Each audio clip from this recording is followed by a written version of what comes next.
Hello and welcome दोस्तों, स्वागत है आप सभी का तिवारी एकेडमी में। दोस्तों, आज के इस वीडियो में हम लोग जान लेंगे क्लास 8 के साइंस का 10th चैप्टर किशोरावस्था की ओर के बारे में, और साथ ही जान लेंगे इस चैप्टर से जुड़े क्वेश्चंस और आंसर्स के बारे में। तो फ्रेंड्स, चलिए आज का ये वीडियो हम स्टार्ट करते हैं।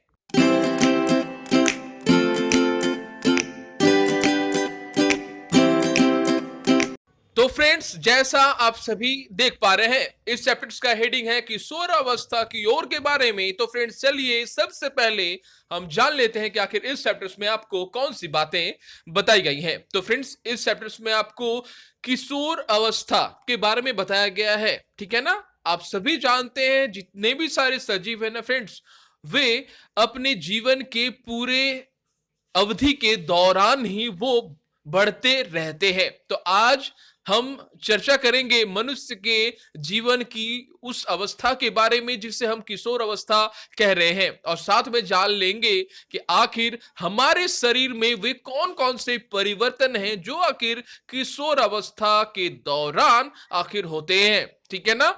और साथ में हम जान लेंगे बहुत सारे हार्मोनल चेंजेस के बारे में, जो कि चेंजेस हमारे शरीर के अंदर होते हैं हार्मोन्स के कारण, ठीक है ना। और साथ ही जान लेंगे विभिन्न प्रकार की डिफरेंशिएट को करना, कि किस प्रकार से एक लड़का और एक लड़की को हम आराम से काफी इजी से सरलता पूर्वक हम चिन्हित कर पाएंगे, ठीक है ना फ्रेंड्स। तो आज का जो ये विषय है फ्रेंड्स, वह किशोर अवस्था की ओर के बारे में है। तो फ्रेंड्स, चलिए सबसे पहले हम जान लेते हैं कि आखिर किशोर अवस्था वर्ड का आखिर क्या मतलब होता है। तो फ्रेंड्स, जैसा आप सभी जानते हैं, किशोर अवस्था वह अवस्था है जब जनरली साधारणतः क्या होता है, चिंतन, ठीक है ना, मनुष्य के शरीर का एक विकास होता है, वह शारीरिक विकास, ठीक है ना, वह मानसिक विकास, वह बुद्धियों का विकास का वह काल है जो कि जनरली साधारणतः 11 से आरंभ होकर 18 से 19 वर्षों के बीच का अवधि है, उसे हम लोग किशोर अवस्था कह रहे हैं। और किशोर अवस्था से ठीक पहले का जो समय है ना फ्रेंड्स, उसे हम लोग बाल्यकाल कहते हैं, ध्यान देना है। बाल्यकाल और यौवन, ठीक है ना, ध्यान देना है। प्राप्त वयस्क, वयस्क और बाल्यकाल के बीच का जो समय है ना फ्रेंड्स, उसे हम लोग किशोर अवस्था के रूप में जानते हैं। किशोर अवस्था वह काल है, वह समय है जिसमें शरीर की वृद्धि होती है, मानसिक वृद्धि होती है, साथ में बहुत सारा जो हमारा जो सिस्टम्स है, हमारा जो शरीर का जो बनावट है, उसकी अंदर की जो संरचना है, उसमें काफी सारे परिवर्तन दिखाई देने लगते हैं। और साथ में वह परिवर्तन आप इजीली बाहर से भी आप देख पाएंगे। यह वही अवस्था है फ्रेंड्स जहां पर काफी सारे कंफ्यूजन जो है वो क्रिएट होते हैं, ठीक है ना। बहुत समय लड़कों को और लड़कियों को डर लगने लगता है कि आखिर कौन सा काम सही है या फिर कौन सा काम गलत है, किस प्रकार से हम किसी भी स्थिति में पड़ने वाले, ठीक है ना, उस असामंजस्य को हम संतुलन रूप में बनाए रख सकते हैं, उसके बारे में आज का ये चैप्टर है, ठीक है ना फ्रेंड्स। तो फ्रेंड्स, सबसे पहले हम जान लेंगे कि आखिर यह जो किशोर अवस्था है फ्रेंड्स, इसे पढ़ने से पहले आपने लास्ट के चैप्टर्स में जाने थे कि आखिर सेल आखिर क्या होता है, क्या होती है कोशिका, ठीक है ना। कोशिका वो कौन कौन से कार्य को संपादित करती है और किस तरह से एक कोशिका से एक बड़े शरीर का विकास होता है। देन आपने अगले चैप्टर्स में जाना कि आखिर किस प्रकार से हमारा जो शरीर है, ठीक है ना, और किस प्रकार से आखिर पूरी तरह से एक संतति को उत्पादन कर सकता है, किस प्रकार से एक बच्चे का जन्म दे सकता है, उसके बारे में भी आपने लास्ट के चैप्टर्स में जाना। तो आज हम लोग डिस्कस करेंगे कि आखिर किशोर अवस्था आखिर क्या है, इसमें किस प्रकार के शारीरिक जो चेंजेस हैं वह हमें देखने को मिलते हैं, ठीक है ना। तो फ्रेंड्स, सबसे पहले हम जान लेते हैं कि किशोर अवस्था में बहुत सारे जो परिवर्तन हैं वे हमें देखने को मिलते हैं, जैसा मैंने आपको कुछ देर पहला पहले ही कहा, हमारा शारीरिक विकास होता है। कहने का तात्पर्य कोशिकाओं की वृद्धि होती है, ऊतक का वृद्धि होता है, मांसपेशियों की वृद्धि होती है, हड्डियों का विकास होता है, हमारी ऊंचाई में भी वृद्धि होती है। ध्यान देना है, हमारी ऊंचाई में वृद्धि होती है, हमारे गले का जो स्वर होता है वह चेंज होने लगता है। लड़कों में वह कर्कश रूप में परिलक्षित होता है, इजीली आप समझ पाएंगे। लड़कियों में वही स्वर जो होता है गला का, वह काफी पतला हो जाता है, ठीक है ना। यानी वॉइस बॉक्स होता है, जिससे हमारे जो आवाज होते हैं या फिर अन्य प्राणी की जो आवाज होते हैं वह निकलती है। लॉरिंग्स, लैरिंग्स और वॉइस बॉक्स हम कहते हैं, जिससे आवाज आप सुन पा रहे हैं, ये आवाज वॉइस बॉक्स और लैरिंग्स के कारण जो होती है वह होती है, ठीक है ना। उसमें चेंजेस होने लगते हैं। लड़कों में कर्कश, लड़कियों में वह काफी पतली होने लगती है। इसी उम्र के दौरान किशोर अवस्था याद रखना है। अब आपको जान लेना है कि यह वह अवस्था है जिस अवस्था में आप ना तो बच्चे कहलाएंगे और ना ही आप वयस्क कहलाएंगे। इसके बीच का अवस्था है ये, ठीक है ना फ्रेंड्स। इसमें शरीर में काफी सारे जो रासायनिक परिवर्तन है ना, रासायनिक स्रावित ग्रंथियों के माध्यम से रासायन का स्राव होने लगता है, हमारे शरीर में अचानक से एक वृद्धि दिखाई देने लगती है। यही वो समय है। तो फ्रेंड्स, सबसे पहले हम जान लेंगे कि आखिर किशोर अवस्था आखिर क्या है। तो फ्रेंड्स, जैसा मैंने आपको कुछ देर पहले ही कहा, किशोर अवस्था वह अवधि, वह समय है मनुष्य के जीवन का जब मनुष्य की जो उम्र होती है वह 11 से 19 वर्षों के बीच की होती है। ध्यान देना है, इस अवस्था को हम टीनेज भी कहते हैं। ध्यान देना है, टीन्स, ठीक है ना, ध्यान देना है। इंग्लिश में टीनेज भी यह अवस्था को हम कहते हैं। और इस अवस्था में शरीर का जो विकास होता है वह काफी हद तक होने लगता है। यानी आप कह सकते हैं कि पूरी शरीर का विकास 80% तक वह कंप्लीट हो जाता है इस अवस्था को प्राप्त करने के उपरांत, ठीक है ना। साथ में आपको यह बात भी जान लेनी है कि इस अवस्था को प्राप्त करते ही जनन अंगों में काफी परिपक्वता आने लगती है। सामाजिक, मानसिक जो विकास है, आप देख पाएंगे आपके आसपास के जो लोगों को देखने का जो नजरिया है, ठीक है ना, उसमें काफी बदलाव जो है आप देख पाएंगे। किसी भी चीज को आप गंभीरता से सोचने की कोशिश करते हैं इस अवस्था को प्राप्त होते ही। गलत और सही में आप निर्णय अच्छी तरह से लेने की क्षमता जो है वह आप में आने लगती है। ध्यान देना है। अब आपको जान लेना है फ्रेंड्स कि आखिर यौवन आरंभ, आप देख पा रहे हैं एक वर्ड है, यह आखिर क्या होता है। तो फ्रेंड्स, जैसा मैंने आपको कुछ देर पहले बताया, किशोर अवस्था के दौरान मनुष्य के शरीर में अनेक परिवर्तन आते हैं। यह परिवर्तन ही यौवन आरंभ का संकेत देते हैं। जैसा मैंने आपको कुछ देर पहले ही बताया कि इसमें लड़के और लड़कियों की जो जनन क्षमता होती है वह विकसित होने लगती है। किशोर की जनन परिपक्वता के साथ ही यौवन के आरंभ भी होने लगते हैं। ध्यान देना है। अब आपको जान लेना कि आखिर किस तरह से यौवन आरंभ के होने वाले जो परिवर्तन है वे आखिर क्या हैं। जैसा आप सभी जानते हैं कि इस पृथ्वी पर जितने भी सारे जीव है ना फ्रेंड्स, वे लंबाई में, वे अपने आकार में, ठीक है ना, उम्र में वह वृद्धि करते रहते हैं। जीवन को प्राप्त करने के बाद, उनके जन्म होने के बाद उनका जो उम्र है वो बढ़ता ही रहता है, चाहे वह पेड़ हो, चाहे वह पौधा हो, चाहे वह कोई भी प्राणी हो। यह ध्यान देना है। तो फ्रेंड्स, यौवन के आरंभ होने वाले जो परिवर्तन है उसमें से सबसे पहला परिवर्तन होता है लंबाई में वृद्धि। काफी दृष्टिगोचर होती है फ्रेंड्स, काफी आसान से यह दिखाई देने लगती है। आपके ही क्लास में बहुत सारे ऐसे आपके क्लासमेट्स होंगे जो पहले कुछ 1 वर्ष पहले जो थे वो काफी शॉर्ट हाइटेड थे, काफी उनकी लंबाई जो थी वो काफी कम थी। लेकिन आज आप देख पाएंगे अच्छे से कि उनकी लंबाई जो है काफी अचानक से बढ़ गई है। यही वो समय है जिसमें जो लंबाई जो है वो शरीर की काफी रूप से वृद्धि करने लगती है, ठीक है ना। जैसा आपको इस चार्ट्स में भी बताया गया है कि आखिर किस तरह से पूर्ण लंबाई का कितना परसेंट आखिर किन उम्र में वह बढ़ने लगता है, आप भली भांति जान पाएंगे। 80 से, ठीक है ना, 80% तक जो शरीर की वृद्धि होती है वह इस उम्र के बाद जो है वह होने लगती है। ध्यान देना है। जैसा आप सभी पिक्चर्स में भी देख पा रहे हैं, 8 वर्षों में उम्र जो है आप देख पा रहे हैं, वह 8 वर्षों में जो लड़कों की लंबाई और वहीं लड़कियों की लंबाई आप देख पा रहे हैं क्या डिफरेंशिएट है। 9 वर्षों में 75%, 81%। इस तरह से आपको पूरी तरह से चार्ट्स के सहारे भी बताया गया है कि आखिर किस तरह से किसने प्रतिशत जो लंबाई है वह बढ़ रही है लड़के और लड़कियों में इस अवधि के दौरान, जैसा मैंने आपको कुछ देर पहले ही बताया। 11 से 18 से 19 वर्षों के बीच की सीमा है। आप देख पा रहे हैं यही वह सीमा है जब लड़के और लड़कियां अपनी आयु का सर्वोत्तम जो हिस्सा है वह प्राप्त कर लेते हैं। ध्यान देना है आपको। अब आपको जान लेना है कि पूर्ण लंबाई के लिए जो गणना है किस तरह से आप निकाल पाएंगे। जैसे वर्तमान लंबाई जो है वो आखिर क्या है, उसे डिवाइड करना पड़ेगा वर्तमान आयु की पूर्ण लंबाई का परसेंटेज, ठीक है ना, ध्यान देना, और देन मल्टीप्लाइड करना है 100 से। यानी उदाहरण के रूप में अगर कहा जाए कि एक लड़का जिसकी आयु 9 वर्ष है तथा लंबाई अगर 120 सेंटीमीटर है, तो वृद्धि काल की समाप्ति पर उसकी लंबाई, अनुमानित लंबाई आखिर क्या होगी, ठीक है ना।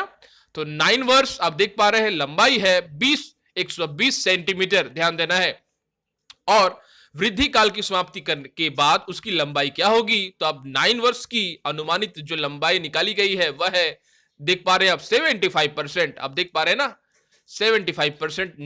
9 साल की जो उम्र की लंबाई है वह इतनी ही रहती है, इसीलिए देन 75 जो है उसे लिखा गया है, यानी 120 को डिवाइड किया जा रहा है 120 को डिवाइड किया जा रहा है 75 से और मल्टीप्लाइड बाई 100, यानी आप देख पाएंगे अनुमानित जो लंबाई है वह 160 सेंटीमीटर की होगी।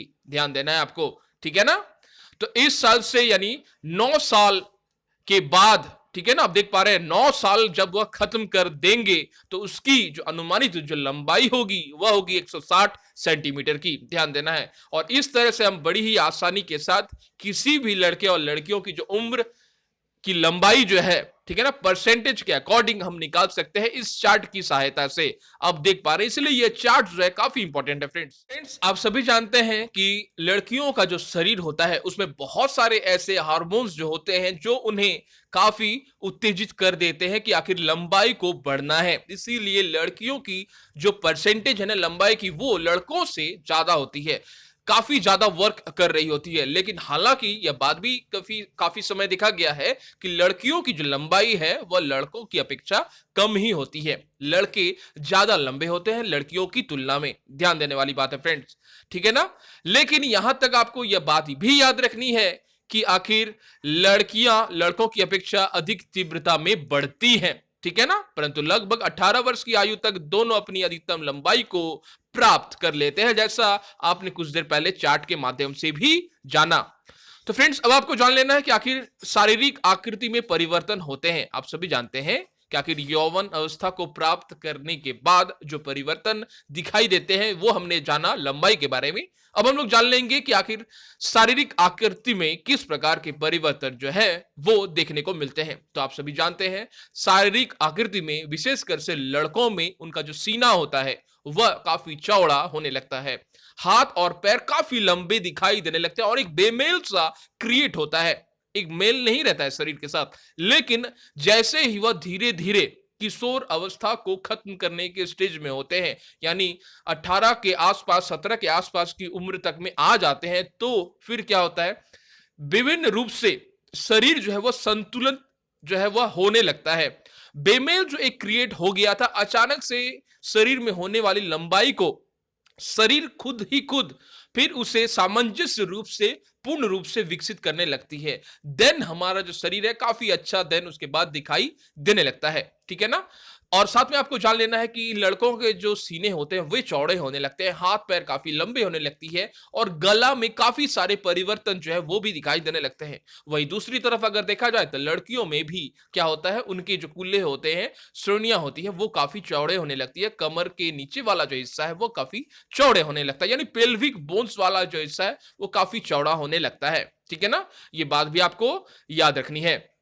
साथ में आप यह बात भी जान लेंगे कि आखिर जो इस स्टेज में आने के साथ, यानी किशोर अवस्था को प्राप्त करने के बाद ही आप काफी आसानी से लड़के और लड़कियों की बीच में जो अंतर है वो काफी आसानी से वो दिखाई देने लगती है। ध्यान देना है। वही दूसरी तरफ अगर देखा जाए तो चाइल्ड में, यानी बाल्यकाल में इसके डिफरेंशिएट को आप नहीं कर पाएंगे, ठीक है ना, कि कौन सा आखिर लड़का है या फिर कौन सा आखिर लड़कियां हैं, ठीक है ना। लेकिन जैसे ही किशोर अवस्था को प्राप्त करते हैं आप आसानी से यह दिखाई देने लगती है, ठीक है ना। अब है वृद्धि के कारण लड़कों में शारीरिक एवं पेशियों शारीरिक पेशियां लड़कियों की अपेक्षा सुस्पष्ट और गठी जो है वो दिखाई देने लगती है। यह बात भी आपको याद रखनी है, ठीक है ना। अब है कि स्वर में परिवर्तन होता है, तो स्वर में किस प्रकार का परिवर्तन होता है, यह कई बार आपको एग्जाम्स में भी पूछा जाता है। तो स्वर यंत्र क्या है फ्रेंड्स, सबसे पहले हम लोग जान लेंगे कि स्वर यंत्र या फिर लैरिंग्स क्या होता है।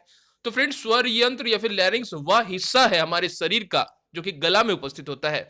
उस हिस्से से ही, स्वर यंत्र या फिर लैरिंग्स के हिस्से से ही हमारे गले से ही आवाज जो है वह निकलती हुई दिखाई देती है। आप देख पा रहे हैं, गले से ही आवाज, ये स्वर यंत्र या फिर लैरिंग्स से ही गले का जो आवाज है हमारे, जो अब हम कुछ भी जो बोल रहे हैं वह इस स्वर बॉक्स, ठीक है ना, इस स्वर यंत्र या फिर लैरिंग्स से ही निकलती है। तो अब है उसमें परिवर्तन, स्वर यंत्र में या फिर स्वर के बॉक्स में किस प्रकार या लैरिंग्स में किस प्रकार का परिवर्तन होता है। वहीं आप अचानक से आप देखोगे कि बाल्यकाल में जो आपके दोस्त या फिर फ्रेंड्स थे उनका आवाज एक अलग सा था, लेकिन आज आप देखोगे किशोर अवस्था को प्राप्त करने के साथ ही उनकी अचानक लंबाई में भी वृद्धि हो गई है, उनका सीना चौड़ा हो गया है, हाथ पैर लंबा हो गया है, और उनका जो वॉइस है ना फ्रेंड्स, वह भी काफी कर्कश हो गया है। लड़कों में होता है काफी कर्कश, काफी हार्श होने लगता है। स्वर जैसे काफी बहुत ही अद्भुत से सुनाई पड़ने लगते हैं, ठीक है ना। वहीं दूसरी तरफ अगर देखा जाए तो लड़कियों में क्या होता है, वही स्वर, जो गले का जो स्वर होता है ना, जो लैरिंग्स वाला पोर्शन होता है, वो काफी पतला होने लगता है। यानी कहने का तात्पर्य कि लड़कियों में काफी कम भी अगर वो जोर से बोले, काफी कम आवाज से ही बोले अगर, तो काफी दूर तक वह सुनाई पड़ने लगता है। इस बात का आपको ख्याल रखना है फ्रेंड्स, ठीक है ना। और साथ में आपको यह बात भी जान लेनी है कि लड़कों में जनरली जो दिखाई पड़ते हैं, ठीक है ना, वह होता है एडम्स एप्पल। गले में एक कंठमनी जो है वह उभरने लगती है इसी अवस्था को प्राप्त करने के साथ, ठीक है ना। तो एडम्स एप्पल क्या होता है फ्रेंड्स, एडम्स एप्पल हमारे स्वरयंत्र लैरिंग्स में उपस्थित वह कार्टिलेज का पोर्शन होता है जो कि त्रिभुजाकार होता है, ध्यान देना है। और यह सबसे ऊंचा हिस्सा होता है, प्रोजेक्ट किया हुआ रहता है बाहर की तरफ, बाहर से आप आसानी से एडम्स एप्पल को आप देख पाएंगे, ठीक है ना। तो लड़कों में बढ़ता हुआ स्वरयंत्र गले के सामने की ओर सुस्पष्ट से उभरे भाग के रूप में दिखाई देने लगता है, जिसे हम एडम्स एप्पल या फिर कंठमणि के रूप से हम कहते हैं। तो लड़कियों में स्वरयंत्र अपेक्षाकृत छोटा होता है, अतः बाहर से सामान्यतः दिखाई नहीं देता है, ध्यान देना है, ठीक है ना। किशोर लड़कों में कभी कभी स्वर यंत्र की पेशियों में अनियंत्रित वृद्धि होने लगती है और आवाज फटने, ठीक है ना, या फिर भर्राने लगती है, जैसा आप पिक्चर्स में भी देख पा रहे हैं। ये लड़कों में जनरली जो कंठमनी है, जो एडम्स एप्पल है, वो बाहर की तरफ जो है कि किस प्रकार से वह बड़ा हो गया, आप देख पा रहे हैं पिक्चर्स में भी। ये त्रिभुजाकार होता है, इनका जो शेप होता है त्रिभुज के आकार का होता है।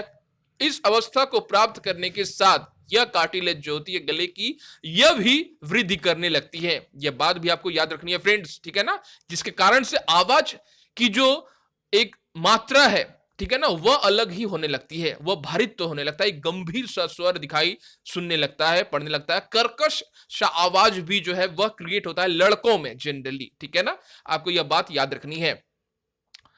यह कार्टिलेज का बना होता है फ्रेंड्स, याद रखना है, जिसके कारण से कोई भी प्राणी, हम मनुष्यों के अलावा बहुत से प्राणी हैं जो इस स्वर यंत्र और लैरिंग्स की सहायता से बोल पाते हैं या आवाज को क्रिएट कर पाते हैं, ध्यान देना है आपको, ठीक है ना फ्रेंड्स।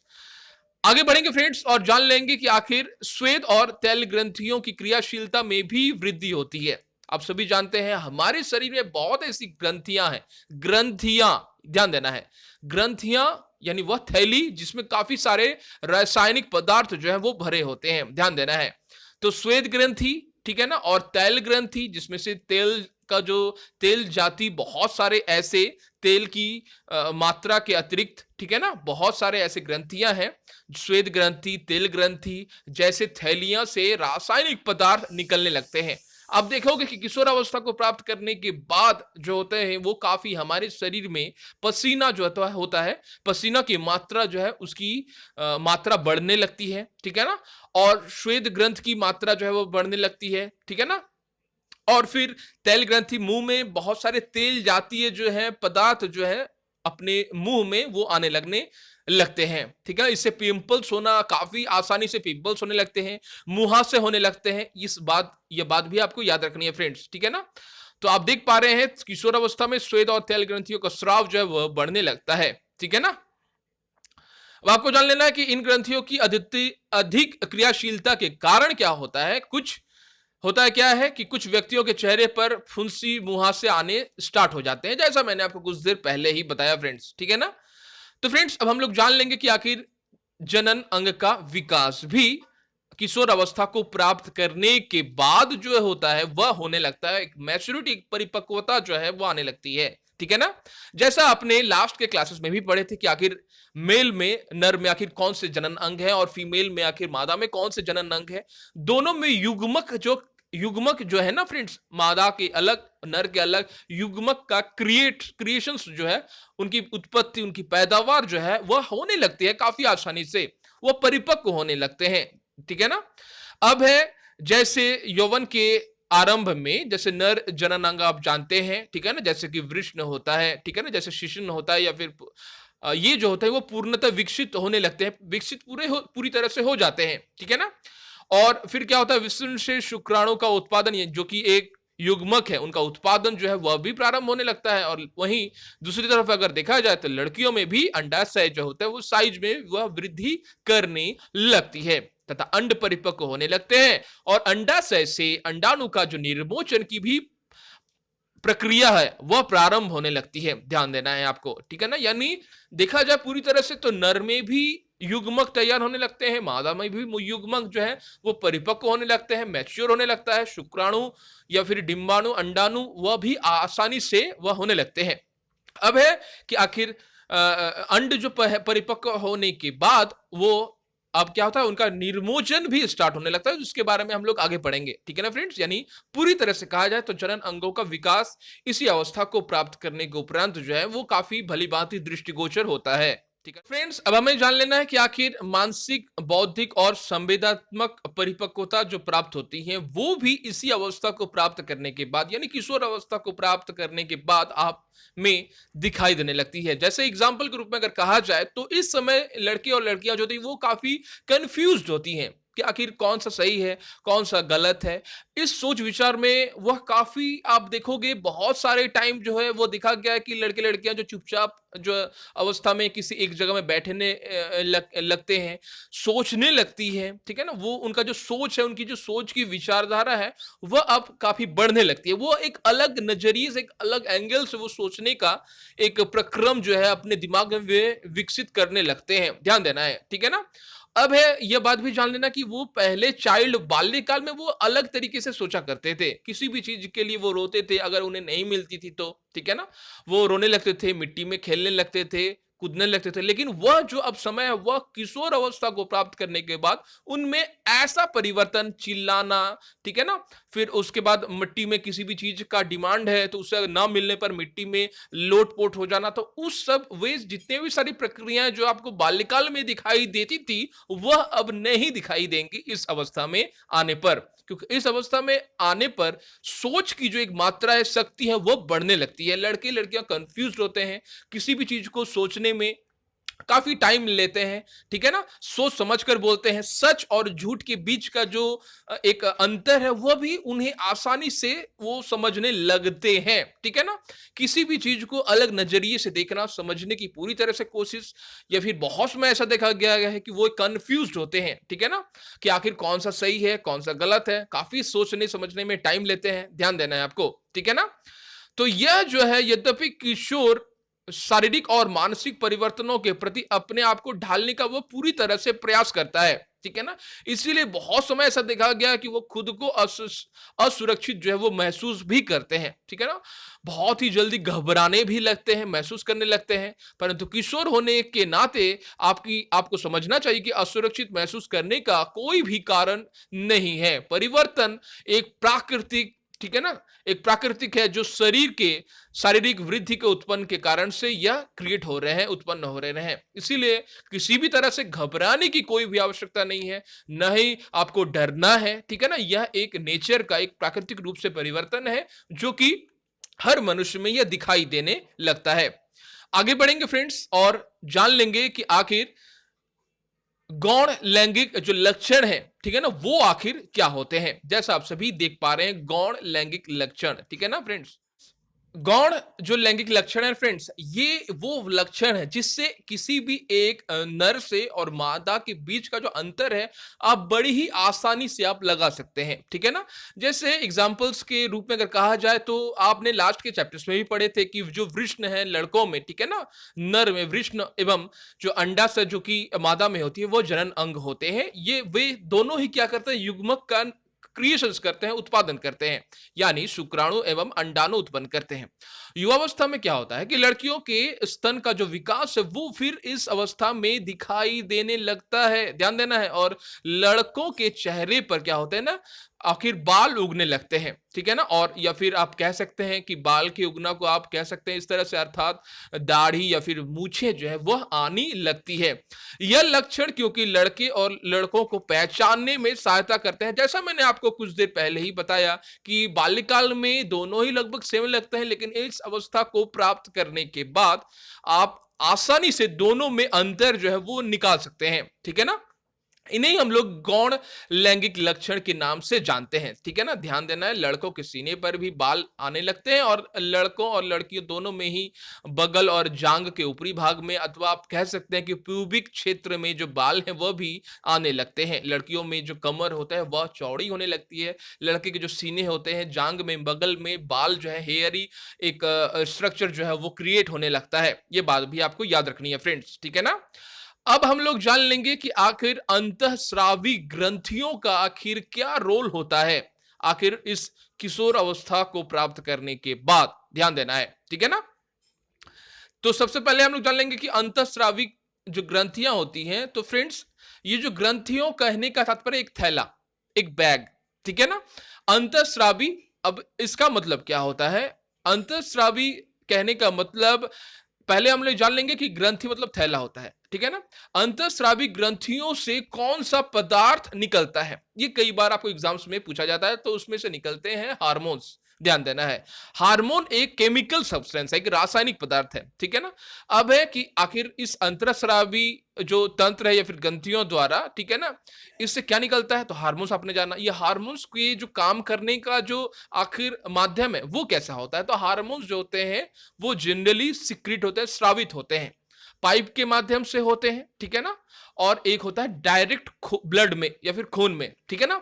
दो प्रकार से जो एक ग्रंथियां होती हैं वो स्रावित होती हैं, ठीक है ना? ध्यान देना है आपको। यहां पर आपको कहा जा रहा है कि अंतःस्रावी होती हैं, यानी ध्यान देने वाली बात यही है कि आपको जो स्रावित अंतःस्रावित जो ग्रंथियां होती है ये पाइप के थ्रू है वो स्रावित होने लगती हैं।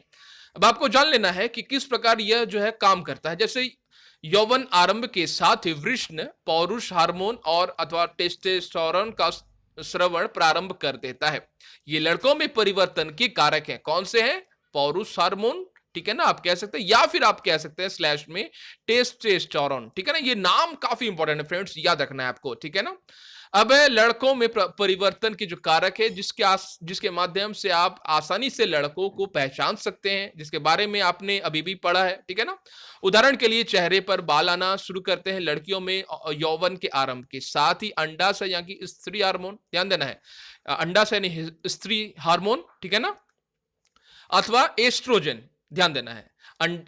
स्त्री हार्मोन या फिर एस्ट्रोजन आप कह सकते हैं, उनका जो सिक्रीशन है, स्रावित है, वह होने लगती है ब्लड्स में, ठीक है ना? इसके बाद आप यह भी बोल सकते हैं कि इसमें स्तन जो है वो काफी विकसित होने लगती है, ठीक है ना? दुग्ध स्रावी ग्रंथियां अथवा दुग्ध स्तन जो ग्रंथि है उसके अंदर ही अंदर वह विकसित होने लगती है, ठीक है ना? इन हार्मोनों के उत्पादन का जो नियंत्रण है एक अन्य हार्मोन करता है, जिसे हम लोग पीयूष ग्रंथि कहते हैं। ध्यान देना है, ठीक है ना? पीयूष ग्रंथि या फिर आप कह सकते हैं पिट्यूटरी ग्लैंड्स या फिर पिट्यूटरी ग्रंथि, ध्यान देना है। और पिट्यूटरी ग्रंथि को मास्टर ग्लैंड्स के नाम से जान, आपने जान लिया कि जो ग्रंथियां होती, जो थैलियां होती है वो रासायनिक पदार्थ यानी हार्मोन्स का सिक्रेशंस करती है जनरली, साधारणतः। ये जो सिक्रेशंस होता है ना फ्रेंड्स, ये दो तरह से होता है, एंडोक्राइन और एक्सोक्राइन, ठीक है ना? ये बात आपको याद रखनी है। एंडो कहने का मतलब जो होता है वो इस प्रकार का होता है कि जितनी भी सारी हार्मोन्स जो होते हैं, जैसे लाला जैसे ग्रंथियां होती हैं ना, आप देख पा रहे हैं, जो भी यहाँ होती है जीव के नीचे वाले जो पोर्शंस में होती है, कुछ हिस्सा जो यहाँ भी होता है, ठीक है ना? ये जो ग्रंथियाँ होती हैं जिससे जो लार होता है ना, वह उनका सिक्रेशन स्रावित होने लगती है, ठीक है ना? उन्हें हम लोग एक्सोक्राइन कहते हैं। वो पाइप के माध्यम से विकास होने लगती है, उनका जो परिवहन होता है वो पाइप के माध्यम से होता है। और एंडोक्राइन जो ग्रंथियां हैं, जो अंतःस्रावी ग्रंथियां हैं, वो डायरेक्ट ब्लड में अपना सिक्रेशंस करती हैं। ध्यान देना है, यानी हमारा कहने का तात्पर्य यह है कि हमारा जो संपूर्ण शरीर है ना फ्रेंड्स, वो केमिकल के कारण जो है विकसित होने लगता है। ध्यान देना है, केमिकल जैसे ही निर्गत होती है, एक डायरेक्ट उम्र पर आकर केमिकल का जो श्रवण है वह होने लगता है, जिसके कारण से किशोर अवस्था में विभिन्न प्रकार के चेंजेस जो है वो आपको दिखाई देने लगते हैं। हाइट का बढ़ जाना भी केमिकल चेंज, केमिकल अंतःस्रावी ग्रंथियों में जो भी हार्मोन्स हैं उनके श्रवण के कारण हो रहा है। हाइट का बढ़ जाना, गले की आवाज का फटना भी अंतःस्रावी ग्रंथियों द्वारा हार्मोन्स के सिक्रेशन श्रवण से हो रहा है, ठीक है ना? आपको याद रखना है, यहां तक कि जितने भी सारे जो चेंजेस होते हैं, जो कि जनन अंगों में चेंजेस हो रहा है लड़कों में और लड़कियों में, वो हार्मोन्स के ही श्रवण के कारण से, श्रवण के माध्यम से होते हैं। जैसा कि वृषण में शुक्राणु का क्रिएट होना, पैदा होना, या फिर लड़कियों में अंडाणु का क्रिएट होना, उनमें परिपक्वता आना, ठीक है ना? या फिर गर्भाशय की जो दीवारें हैं वह मोटी होना, ये सभी जो होते हैं वह हार्मोन्स के कारण ही होते हैं। याद रखना है।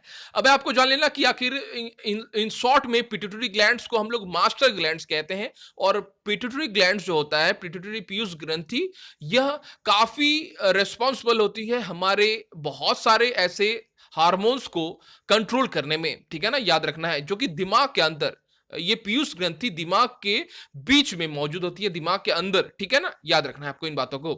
अब है आपको जान लेना कि आखिर ये जनन प्रक्रिया प्रारंभ करने में हार्मोन की आखिर क्या भूमिका होती है, किस तरह से ये काम करते हैं, उनके बारे में आपको जानना है। पहले लक्ष्य स्थल वह स्थल है जहां पर हार्मोन्स जाकर काम करने लगते हैं, उस सेल्स को उत्तेजित करते हैं कि अब आपको काम करना है, आप तैयार हो जाएं, ठीक है ना?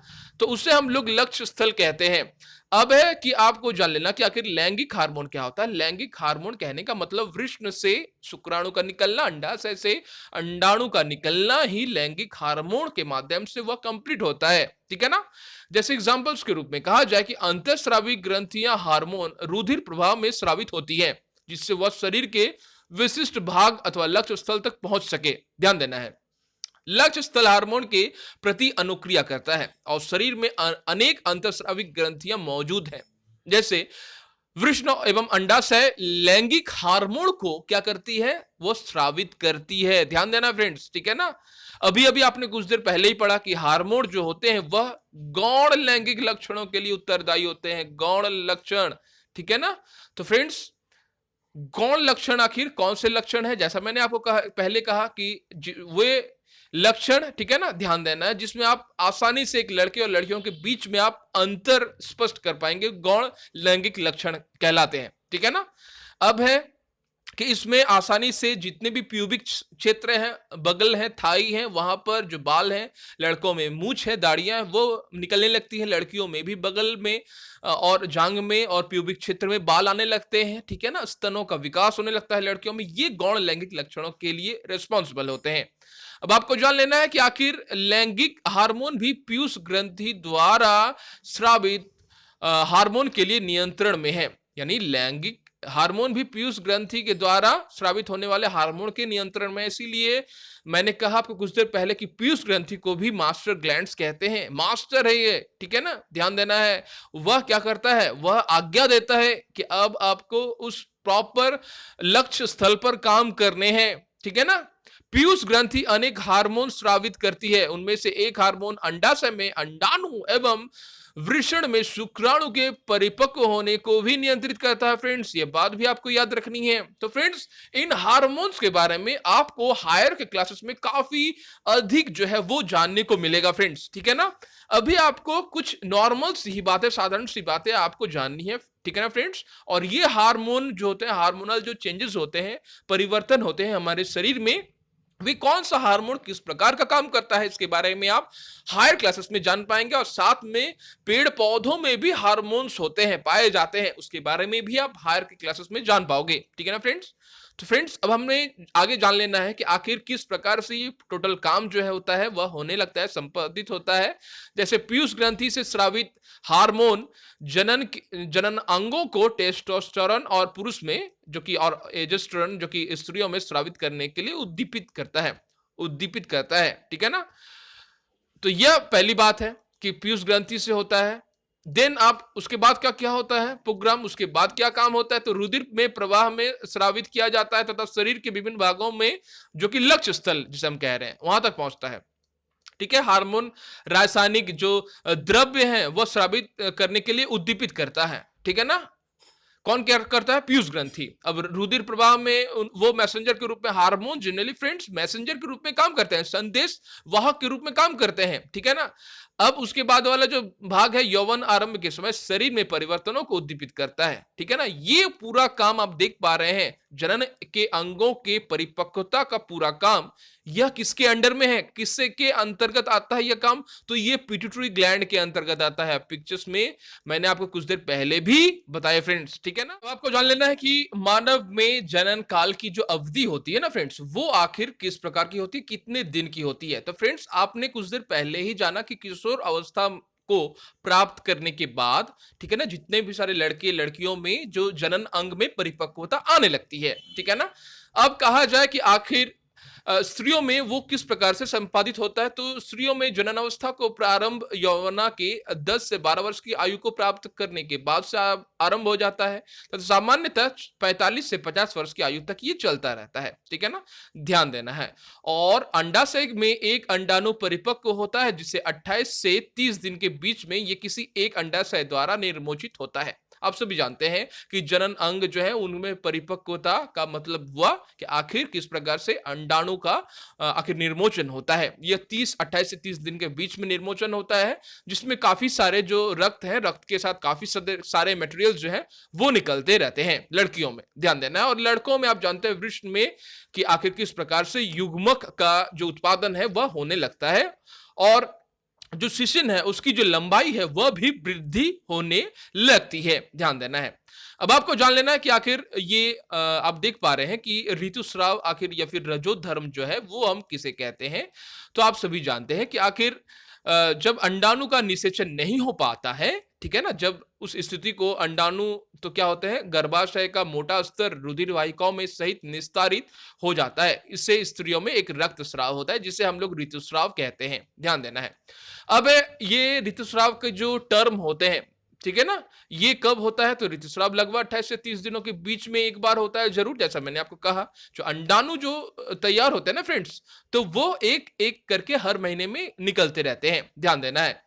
अब है आपको जान लेना कि आखिर रजो दर्शन क्या होता है और क्या होता है रजो निवृत्ति, ठीक है ना। रजो दर्शन वह अवस्था है जब पहली बार ऋतुस्राव होता है, ठीक है ना, 10 से 12 वर्ष की उम्र में पहला होता है, तो उसे हम लोग रजो दर्शन कहते हैं, ठीक है ना। अब हमें जान लेना है कि आखिर रजो निवृत्ति क्या होती है। तो रजो निवृत्ति कहने का मतलब वह अवस्था जब ये पूरी तरह से खत्म होता है।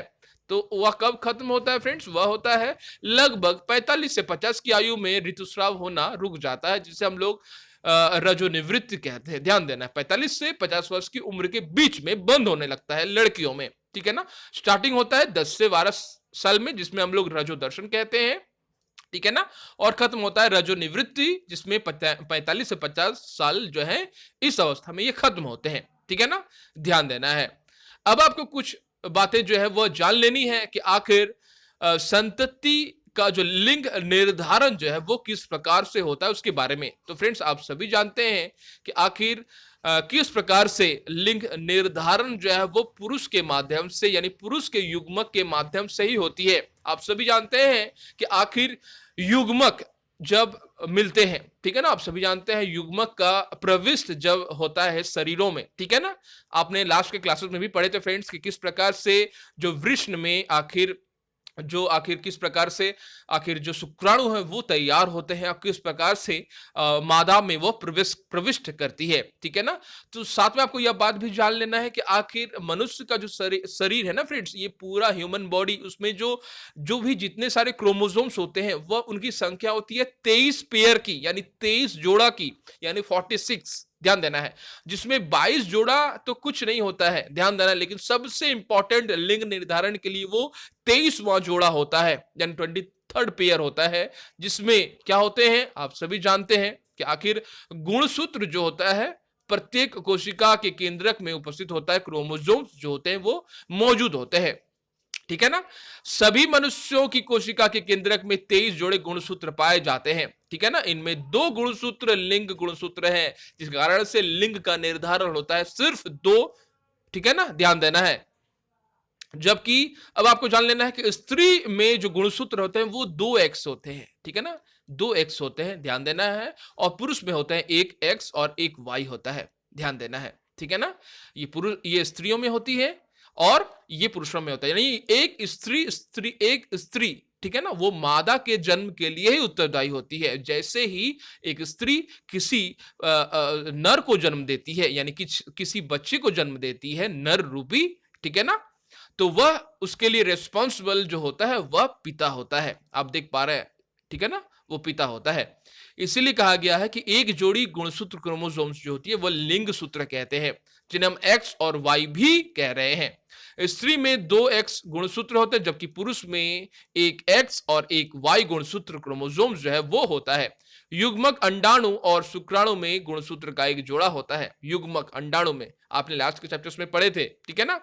अनिषेचित जो निषेचित नहीं है वैसे अंडाणु में सिर्फ एक्स गुणसूत्र होता है, लेकिन जब भी शुक्राणु का प्रवेश होता है ना शरीर में, तो फिर क्या होता है, होता क्या है, उसमें एक प्रकार के एक्स गुणसूत्र एवं दूसरे में अगर वाई गुणसूत्र अगर आप दिखाई पड़ते हैं, तो फिर जो जन्म होगा वह होगा बच्चे का, नर का, ठीक है ना, यानी वो बॉयज का जन्म होगा, ध्यान देना है, ना कि गर्ल्स का, ठीक है ना, ये बात भी आपको याद रखनी है। तो इस प्रकार से आप देख पा रहे हैं कि आखिर किस प्रकार से लड़के और लड़कियां जो होंगी, ठीक है ना, वो आखिर किस प्रकार से निर्धारित होता है, वो किसी भी नर के युग्मक से वे जाने जाते हैं, नर के युग्मक जो कि एक्स और वाई के होते हैं, ठीक है ना। और जो कि मादा के युग्मक होते हैं वो जनरली क्या होते हैं, वे होते हैं एक्स, ध्यान देना है। ये साइंटिफिक भाषा है फ्रेंड्स, ठीक है ना, ये विज्ञान की भाषा है, इसे काफी आराम से समझने के लिए। और जब भी लड़कियों का जन्म होता है तो यहां से आप देख पा रहे हैं पिक्चर्स में, आप देख पा रहे हैं एक वाई लिया गया है, आप देख पा रहे हैं पिक्चर्स में, और यहां पर एक्स लिया गया है, ठीक है ना, यानी यहां से एक्स और वाई मिलकर आप देख पा रहे हैं एक्स और वाई अंडाणु, जब एक लड़के का जन्म होता है तो फिर एक्स और वाई उसके गुणसूत्र होते हैं, और जब लड़कियों का जन्म होता है तो एक्स और एक्स जो है वो लिया जाता है, ध्यान देना है। यानी किसी भी, ठीक है ना, ऐसी अवस्था जहां पर गर्भ जो है वो आपने लास्ट के चैप्टर्स में पढ़े थे, गर्भ जो है वो परिपक्व हो जाती है, भ्रूण परिपक्व होने के बाद जब एक 270 दिन के निर्धारण के बाद, ठीक है ना, अपनी पर्याप्त अवस्था को प्राप्त करने के बाद, पूर्ण काल को प्राप्त करने के बाद जब बच्चों का जन्म होता है तो उस समय मादा होते हैं या फिर लड़कियां होती हैं या फिर लड़के होते हैं, किस प्रकार से होते हैं ये आप देख पा रहे हैं। उनके साइंटिफिक वे को, वैज्ञानिक तरीके को आपको समझाया जा रहा है यहां पर, ठीक है ना। तो एक्स और वाई जब आते हैं, यानी यहां पर जो क्रोमोसोम्स हैं वो चेंज हो गए हैं, आप देख पा रहे हैं। वाई क्रोमोसोम्स कहां से आया है, पिता से आया है, आप देख पा रहे हैं, इसीलिए लड़के का जन्म हो रहा है यहां पर, आप देख पा रहे हैं। और लड़कियों का अगर जन्म होता तो एक्स क्रोमोसोम्स होते पापा से भी या नर से भी और मादा से भी, ठीक है ना, मम्मी से भी, और इस तरह से लड़की का जन्म होता, दोनों से एक्स होते, ठीक है ना, तो ही लड़की का जन्म होता है। ये वह पूरी तरह से जन्म का जो निर्धारण है इस प्रकार से आप देख पा रहे हैं, ठीक है ना, पूरी तरह से आपको दिखाया गया है कि जब गुणसूत्र एक्स गुणसूत्र वाला शुक्राणु अंडा को निषेचित करता है तो युग्मनज में 2 एक्स गुणसूत्र होंगे, यानी वह मादा शिशु में विकसित होगा। यदि अंडाणु को निषेचित करने वाले शुक्राणु में वाई गुणसूत्र है तो युग्मनज नर शिशु में विकसित होगा। यह बात आपको अच्छे से समझाया गया है, जिसके बारे में आप हायर क्लासेस में और भी आसानी से और भी बहुत सारी जानकारियां हैं जो है वो आपको मिलेंगी, ठीक है ना फ्रेंड्स। अब आपको जान लेना है कि आखिर ये जो पीयूष ग्रंथि के अलावा, ठीक है ना, पीयूष ग्रंथि, वृषण और अंडाशय के अतिरिक्त हमारे शरीर में थायराइड जो है, ठीक है ना, अग्नाशय है, और एड्रिनॉल जो है वो अधिवृक्क जैसी बहुत सारी अंतःस्रावी जो ग्रंथियां हैं वो मौजूद होती हैं, ठीक है ना, अंतःस्रावी ग्रंथि। जैसा मैंने आपको पहले पहले कुछ देर पहले ही बताया फ्रेंड्स कि आखिर पीयूष ग्रंथि का जो स्थान होता है, देखिए अब पीयूष ग्रंथि, अब यहाँ पर दिमाग मस्तिष्क के बिल्कुल बीचों बीच थायराइड जो होती है वो गले में होती है, एक तितली नुमा स्ट्रक्चर्स होता है, ठीक है ना। पीयूष ग्रंथि जो होती है वो हार्मोनल चेंजेस में ये रेस्पॉन्सिबल होती है, ग्रोथ में रेस्पॉन्सिबल होती है, उत्तरदायी होती है, ठीक है ना। थायराइड जो होता है वो थायरॉक्सिन्स हार्मोन्स के श्रवण के लिए रेस्पॉन्सिबल होता है, उत्तरदायी होता है, ठीक है ना। थायराइड जिसके कमी के कारण से गॉइटर एक रोग होता है, गले में घेघा, आप भली भांति परिचित होंगे फ्रेंड्स, ठीक है ना। एड्रिनॉल एक ग्रंथि होता है, एड्रिनॉल ग्रंथि से एड्रिनॉल आप देख पा रहे हैं, ठीक है ना, किस प्रकार से स्रावित होती है, एड्रिनॉल जो होती है वो श्रवण होते हैं। आपने जाना कि आखिर एड्रिनॉल ग्रंथि से किस प्रकार के हार्मोन्स जो होते हैं वो सिक्रेट होते हैं, एड्रिनॉल हार्मोन से सिक्रेट होता है। अग्नाशय, ठीक है ना, अग्नाशय यानी पैनक्रियाज से जो हार्मोन्स जो सिक्रेट होती है, ठीक है ना, वह जनरली ब्लड में जो शुगर की मात्रा है वह नियंत्रित करती है, ठीक है ना, ध्यान देना है आपको। इंसुलिन इससे स्रावित होती है, ध्यान देना है। अब आपको जान लेना है कि अंडाशय की स्थिति क्या होती है, उसमें इसकी स्थिति से क्या निकलते हैं। आप देख पा रहे हैं वो अंग अंडाशय वाला, जिसे अंड जो है वह निर्मोचन होता है हर महीने लड़कियों में, ठीक है ना, 28 से 30 दिन के अंतराल में, और वृषण में आखिर शुक्राणु का क्रिएशन होने लगता है, ठीक है ना, वृषण में ही शुक्राणु का क्रिएशन होता है। तो इस तरह से इस पूरे शरीर में नर और मादा दोनों को ही आपको बताया गया है, ठीक है ना, आप देख पा रहे हैं पिक्चर्स में भी। तो मनुष्य के शरीर में अंतःस्रावी ग्रंथियों की स्थिति आपको दिखाई गई है, यहां पर होता है, जो कि आपको हायर क्लासेस में और भी अच्छे से आपको जानने को मिलेंगे। अब आपको जान लेना कि कुछ बातें कि आखिर थायराइड ग्रंथि के बारे में, ठीक है ना, आप देख पा रहे हैं पिक्चर्स में भी थायराइड ग्रंथि गले में था मौजूद, और गॉइटर नामक जो ग्रस्त होगी, बहुत सारे ऐसे आदमी देखे गए हैं जो गला में घेघा हो गया है, गला फूल जाता है, ठीक है ना। थायराइड जो होती है, थायरॉक्सिन्स हार्मोन्स का उत्पादन अच्छी तरह से नहीं हो पाता, जिसके कारण से ऐसा होता है। इंसुलिन आपने देखा, इंसुलिन जो होती है वो पैनक्रियाज जो है वो क्रिएट करती है, इंसुलिन हार्मोन का अग्नाशय जो है वो क्रिएट करता है। अगर ऐसा नहीं है, प्रॉपर रूप से इंसुलिन का अगर क्रिएशन नहीं हो पा रहा है, तो फिर क्या होगा, ब्लड में शुगर की मात्रा वो बढ़ने लगती है, ठीक है ना, ध्यान देना है आपको। और साथ में आपको जान लेना कि एड्रिनॉल ग्रंथि के विषय में पूछा गया है, तो एड्रिनॉल क्या करता है कि वह भी हार्मोन का श्रवण करता है। आप देख पा रहे हैं एड्रिनॉल ग्रंथि से ऐसे हार्मोन स्रावित होते हैं जो रुधिर में नमक की मात्रा को संतुलित करती है, नमक की मात्रा जो है वह संतुलित करने लगती है एड्रिनॉल ग्रंथि। एड्रिनॉल से एड्रिनोलिन नामक हार्मोन का श्रवण भी होता है, जो कि क्रोध, आप देख पा रहे हैं एड्रिनॉल किस प्रकार का हार्मोन है। जब भी हमें बहुत मन क्रोध आता है, बहुत क्रोध आता है, चिंता होती है, उत्तेजना होती है की अवस्था में, तनाव के संयोजन में ये काम करती है, उस समय बॉडी को सामंजस्य रखने का ये काम करती है। हमारा गुस्सा, बहुत सारा किसी चीज में गुस्सा आने लगता है, चिंता होने लगती है, फिर कैसा होगा एग्जाम, कैसे होगा, या फिर उत्तेजना होती है, ठीक है ना, एक्साइटेड होते हैं, तो उस समय इसी हार्मोन्स का सिक्रेशन होता है हमारे ब्लड में, ध्यान देना है, ठीक है ना। इससे शरीर को वह सामंजस्य करने की पूरी तरह से कोशिश करने लगती है। अब आपको जान लेना है कि वृद्धि जो हार्मोन्स है ना फ्रेंड्स, ये वृद्धि हार्मोन, इसके लिए कौन रेस्पॉन्सिबल है, तो वृद्धि हार्मोन के लिए रेस्पॉन्सिबल, ग्रोथ एंड डेवलपमेंट के लिए जो हार्मोन रेस्पॉन्सिबल है वह है पीयूष ग्रंथि, पिट्यूटरी ग्लैंड्स, ठीक है ना। थायराइड एवं एड्रिनॉल ग्रंथि पीयूष ग्रंथि द्वारा स्रावित हार्मोन के माध्यम से आदेश के अनुसार ही वह काम करती है, ध्यान देना है। मास्टर ग्लैंड्स मैंने कहा कुछ देर पहले, वह ही पहले सिग्नल्स भेजती है थायराइड को, एड्रिनॉल को। गुस्सा जो है उसे कंट्रोल करना है, गुस्सा आती है तो इस हार्मोन्स का सिक्रेशन होने लगता है, उसे कंट्रोल करना है, शरीर को फिर से नॉर्मल बनानी है। गुस्सा आता है तो, जब चिंता होती है तो भी पीयूष ग्रंथि उसे बोलती है, ठीक है ना, कि आखिर चिंता नहीं करना है, सब ठीक हो जाएगा। इस तरह से एक आदेश जो है हार्मोन का, जो कि मैसेंजर्स के रूप में, एक संदेश वाहक के रूप में काम करती है, ये पीयूष ग्रंथि के माध्यम से ही हो रही है, ठीक है ना, जो हमारे दिमाग में, मस्तिष्क के बीचों बीच में मौजूद होते हैं, ध्यान देना आपको फ्रेंड्स, ठीक है ना। और पीयूष ग्रंथि साथ में वृद्धि हार्मोन भी स्रावित करती है, जो व्यक्ति की सामान्य वृद्धि के लिए आवश्यक है, जिसके बारे में आपने चार्ट्स, इस वीडियो के स्टार्टिंग में ही चार्ट में जाना कि आखिर जो किस उम्र में कौन सा जो वृद्धि का जो परसेंटेज है, ठीक है ना, उम्र की यानी लंबाई की मात्रा इस पीयूष ग्रंथि के द्वारा भी होती है। अब आपको जान लेना है कि आखिर मेढक और कीट एवं मेढक में जीवन चक्र जो होते हैं वह किस हार्मोन का उसमें योगदान आखिर होता है? आप सभी जानते हैं कायांतरण क्या है। तो फ्रेंड्स, तो लार्वा से वयस्क बनने का जो चरण है, जिसके बारे में आपने लास्ट के चैप्टर्स में ही पढ़े थे मेढक में, तो उसमें कायांतरण उसे हम कहते हैं। तो कीट में कायांतरण का जो नियंत्रण होता है वह कीट हार्मोन के द्वारा आता है, जो कि सिर्फ कीटों में ही पाया जाता है। ठीक है ना, ध्यान देना है। मेढक में थायराइड द्वारा स्रावित हार्मोन थायरॉक्सिन, ठीक है ना, इसका नियमन करता है। थायरॉक्सिन के उत्पादन के लिए जल में आयोडीन की उपस्थिति आवश्यक है। ये जल में जिसमें टैडपोल वृद्धि कर रहे हैं, पर्याप्त मात्रा में आयोडीन नहीं है, तो टैडपोल वयस्क मेढक में परिवर्धित नहीं हो सकते हैं। फ्रेंड्स, यह बात भी आपको अच्छे से जान लेनी है। ठीक है ना, यानी कीट में जो वृद्धि होती है वो कीट हार्मोन्स के द्वारा होती है। थायरॉक्सिन जो है इसके लिए काफी जिम्मेदार हार्मोन है। ठीक है ना। साथ में आपको यह बात जान लेनी है कि आखिर जननात्मक स्वास्थ्य के बारे में आप अगला पॉइंट देख पा रहे हैं। जननात्मक स्वास्थ्य आखिर क्या होता है? तो फ्रेंड्स, वह स्थिति, वह अवधि जब शरीर पूरी तरह से वृद्धि करती है, तो उस समय एक ऐसी आवश्यकता होती है हमारे शरीर की, जो शरीर को पोषण दे पाए।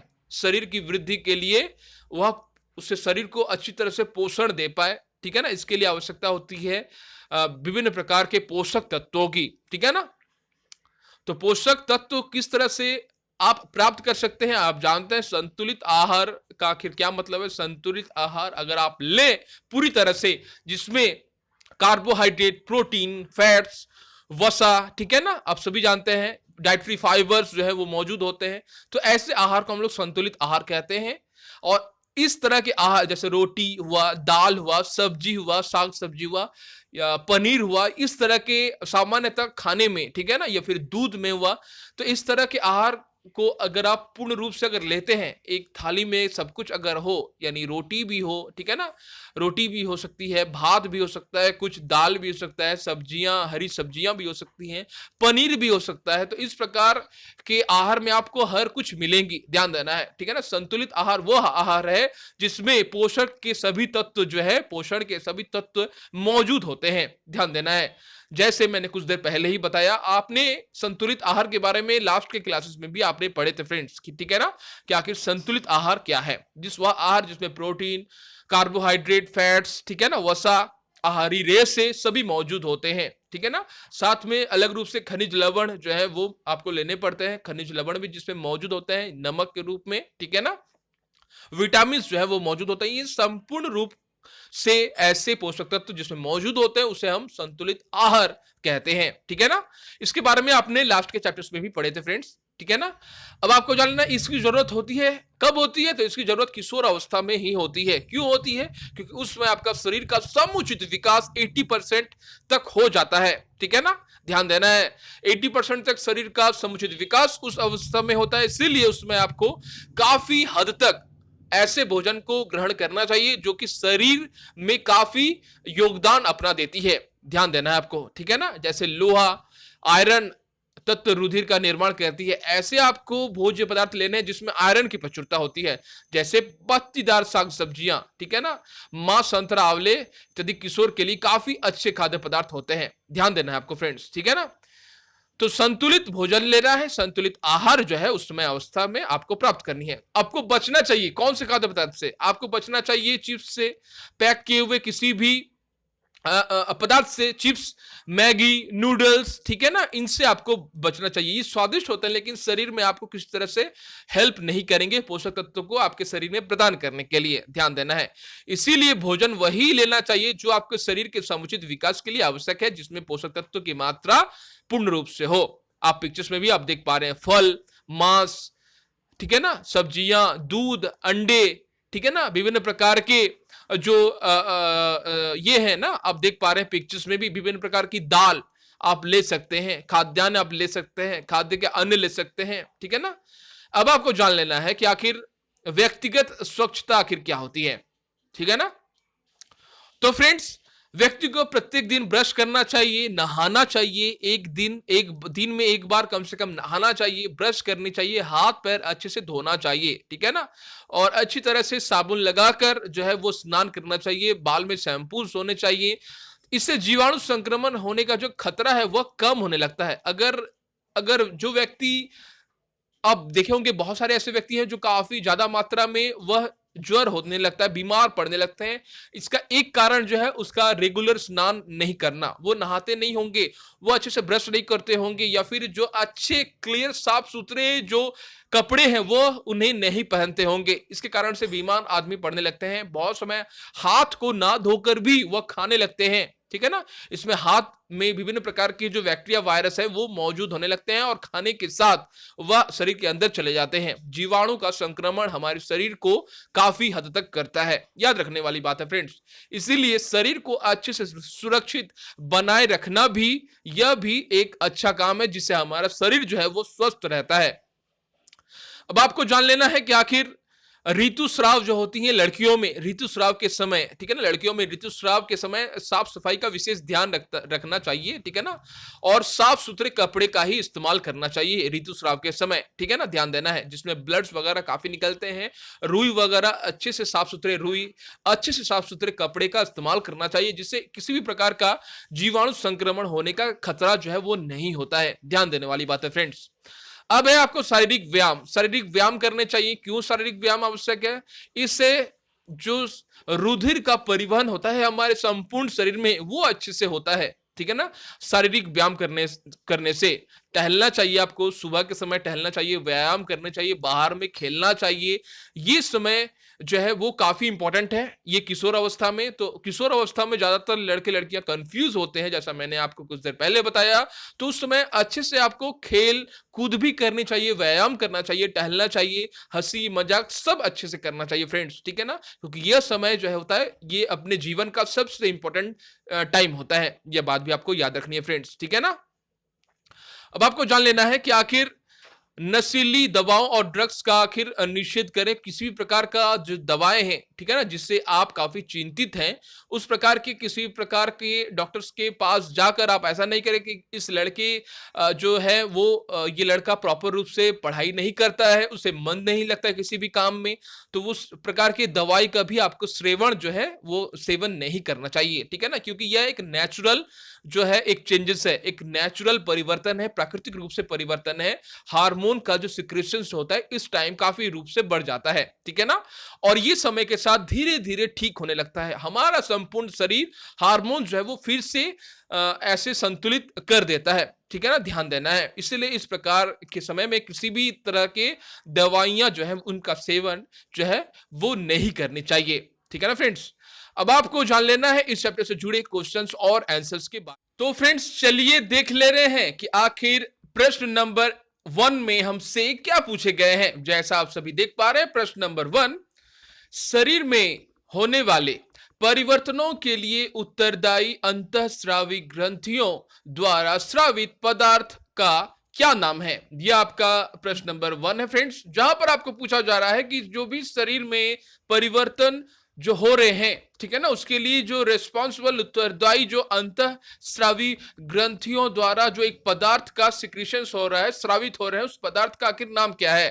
तो आप सभी जानते हैं कि आखिर अंतःस्रावी ग्रंथियों द्वारा एक केमिकल, एक रासायनिक पदार्थ जो है वह रिलीज होता है, जिससे हम हार्मोन्स कहते हैं, ठीक है ना फ्रेंड्स।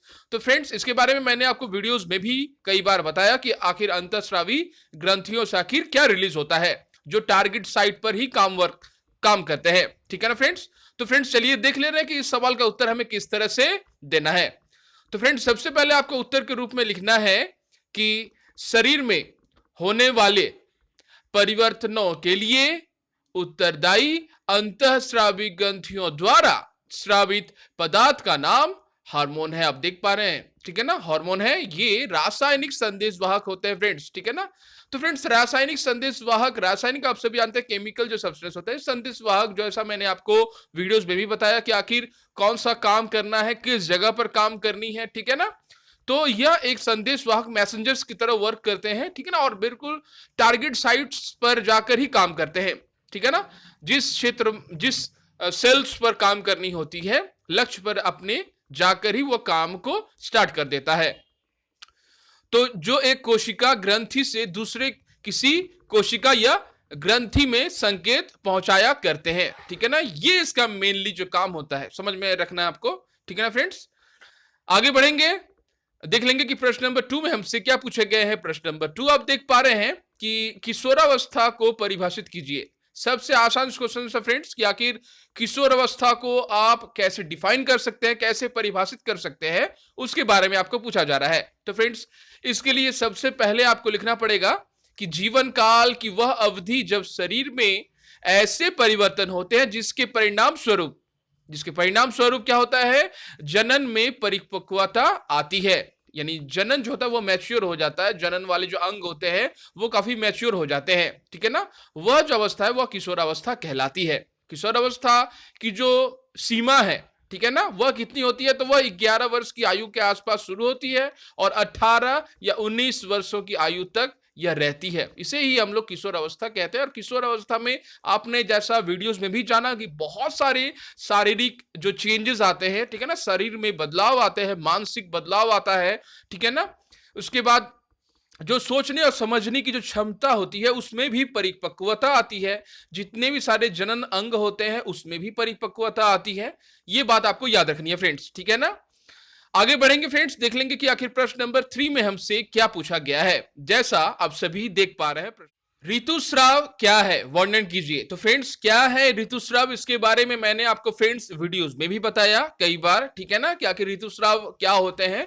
तो फ्रेंड्स, जैसा कोई भी आप जानते हैं कि जितने भी सारे सजीव हैं वह वृद्धि के लिए रिस्पॉन्सिबल होते हैं। यानी जितने भी सारे सजीव का जन्म होता है वह एक ना एक जो समय है जो चलता रहता है, ठीक है ना। एक समय ऐसा आता है जिसमें वह परिपक्व होने लगते हैं, ठीक है ना, याद रखना है। तो उसी तरह मानव के जो जीवन है, मानव का जो जीवन है उसमें भी एक समय ऐसा आता है कि वह किशोर अवस्था में जो है वह परिणित होता है, वह चेंज होता है। जीवन का एक अवधि आती है, तो उसमें ही विभिन्न प्रकार के शरीर के विभिन्न प्रकार के जो परिवर्तन है वो देखने को मिलते हैं। ध्यान देना है। अब उसमें से ही एक जो साइकिल्स होता है वह एक चक्र होता है, ठीक है ना, ध्यान देना है। उसे हम लोग ऋतुस्राव कहते हैं, ठीक है ना, जैसा मैंने आपको फ्रेंड्स वीडियोस में भी बताया। तो फ्रेंड्स, चलिए देख ले रहे हैं कि आखिर इस प्रश्न का उत्तर हमें किस तरह से देना है, ठीक है ना फ्रेंड्स।